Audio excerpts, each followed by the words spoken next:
This is the Meet the Navy's drag queen, Harpy Daniels.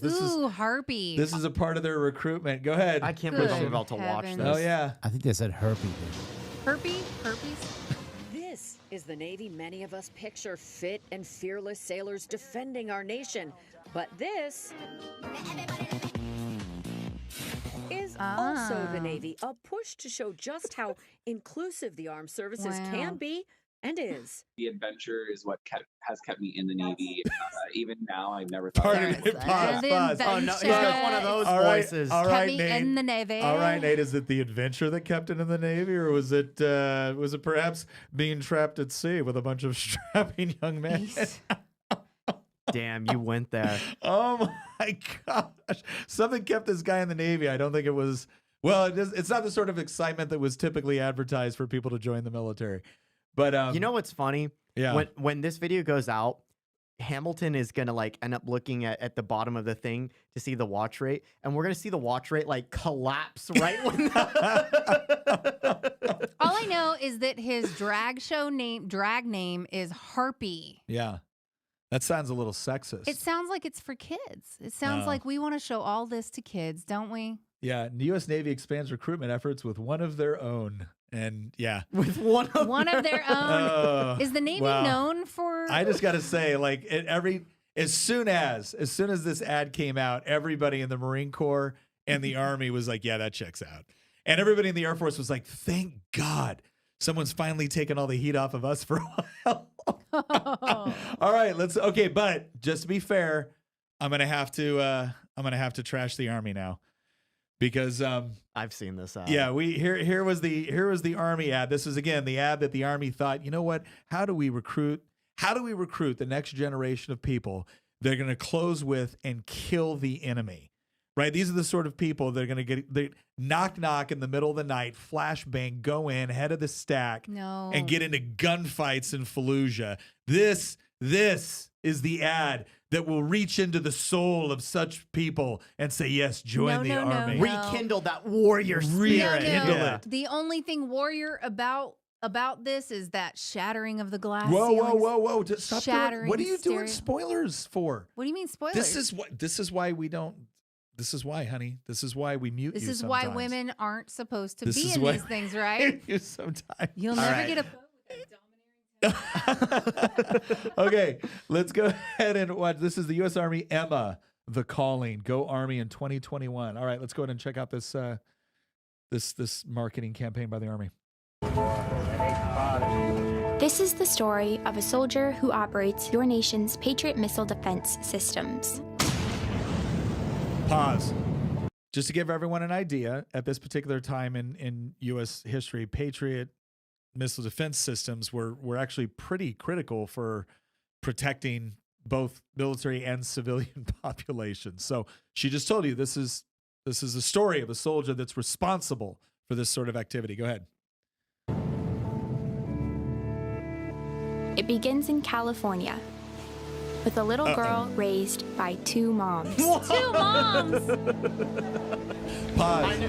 I've seen this before. I know where it's Emma, going. I'm going to tell you right now, one of them didn't have Not a much to great do with start. you being kind of like here. You Not a technically gr- can not a only great be start. related to one of them. I'm gonna tell you right now, one of them you are not biologically related to. At least let's hope One of not. them is an I'm going to say something that will irritate these two. I knew it was going to end poorly when I heard this is a story that begins in California. All right, play. Oh, it sucks because California's gorgeous. Although I had a fairly typical childhood, took ballet, Oh yeah, so played typical. violin, I also marched for equality. Pause. Only in California is this a typical childhood. I had a typical childhood raised by my two moms. I did ballet, violin, and then marched in a bunch of gay pride pride parades. parades. All right, go ahead. I like to think I've been defending freedom from an early age. Oh, good. Yeah. So you've been brainwashed. When I was 6 years old, one of my moms had an accident that left her paralyzed. Doctors said she might never walk again. But she tapped into my family's pride to get back on her feet, eventually standing at the altar to marry my other mom. With such powerful role models, I finished high school at the top of my class and then attended UC Davis, where I joined a sorority full of other strong women. But as graduation approached, I began feeling like I'd been handed so much in life, a sorority girl stereotype. Sure, I'd spent my life around inspiring women, but what had I really achieved on my own? One of my sorority sisters was studying abroad in Italy. Another was climbing Mount Everest. Pause. I love it's like what I had really achieved on my own. One of my sorority sisters was studying abroad in Italy. How's that an achievement? Is that like an achievement? Is that Studying an abroad accomplishment? in Italy. Translation: she's banging a bunch of Italian Oh my dudes.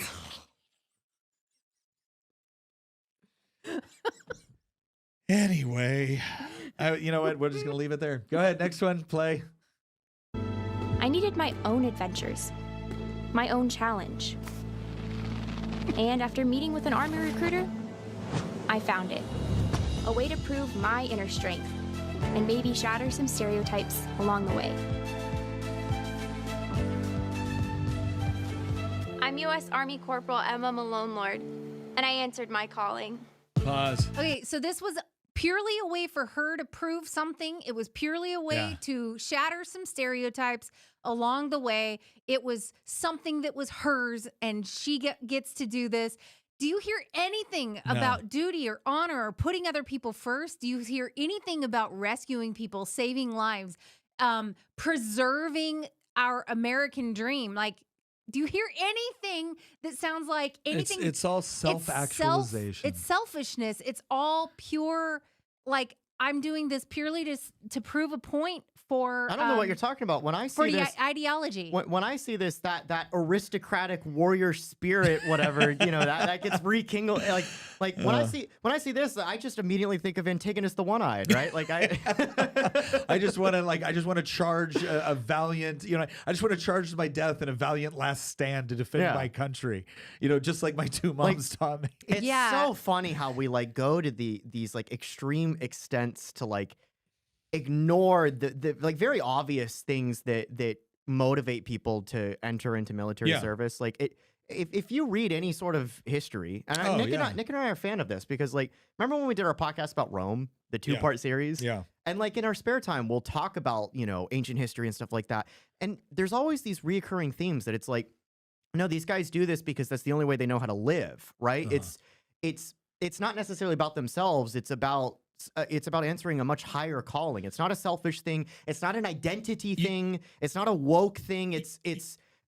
Again, the best term that I can describe it is there is that warrior spirit that exists in people. This is not it. The push for, interestingly enough, the push for a lot of this didn't start this blatant, right? It started off this idea that, men don't fight and die for their country. They fight and die for the man to their left and right. And it's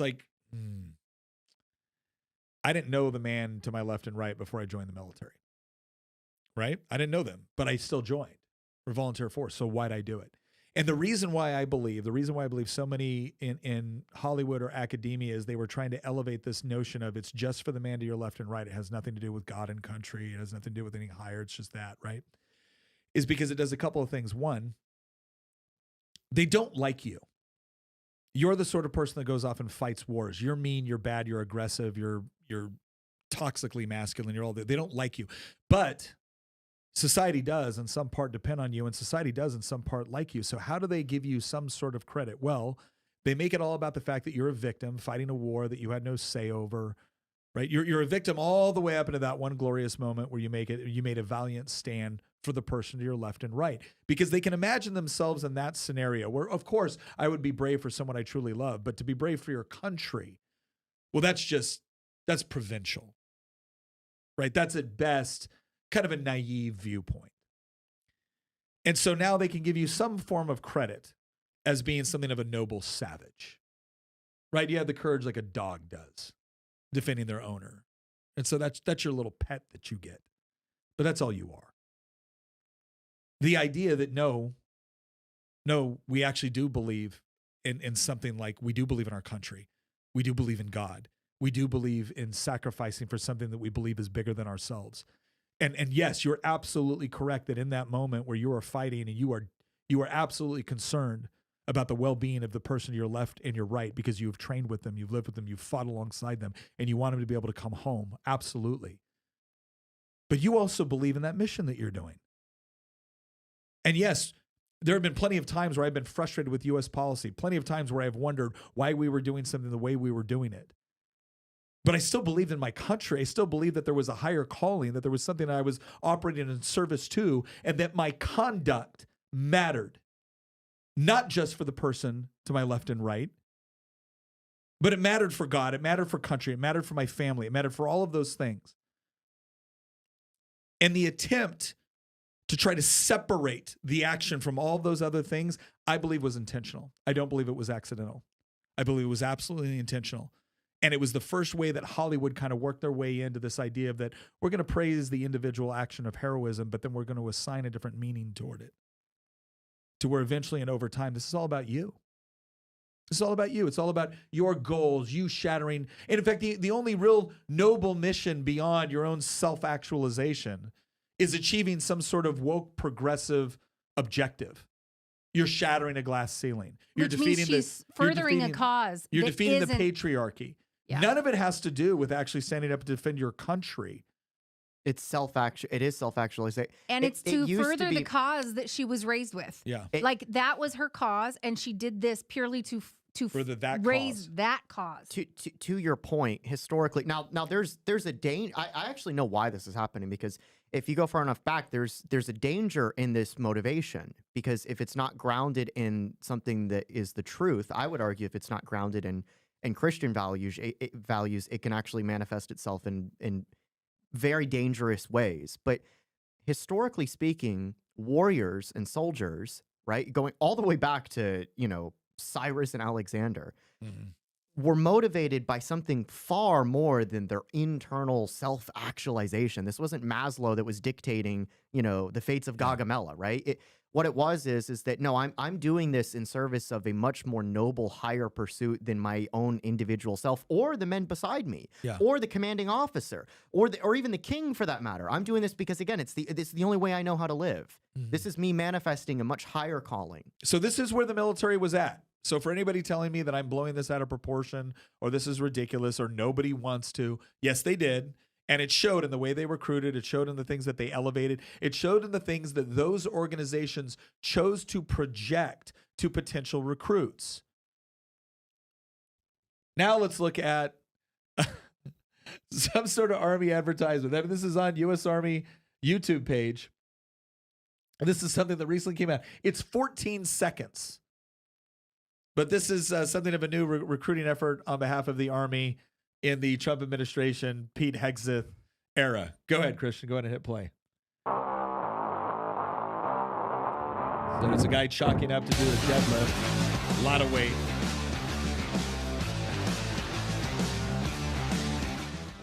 Stronger people are harder to kill. That's it. That's it. Stronger people are Guy harder like to kill. deadlifts like 500 pounds, then picks up a rack and walks with it. Dude is just a jacked, tatted up guy that you definitely think can handle himself in a bar fight. And it's just showing him lifting all that weight, walking with it, and be like, stronger people are harder to kill. Period. The end. U.S. Army, baby. Oh my God. I saw that and I was like, we're back.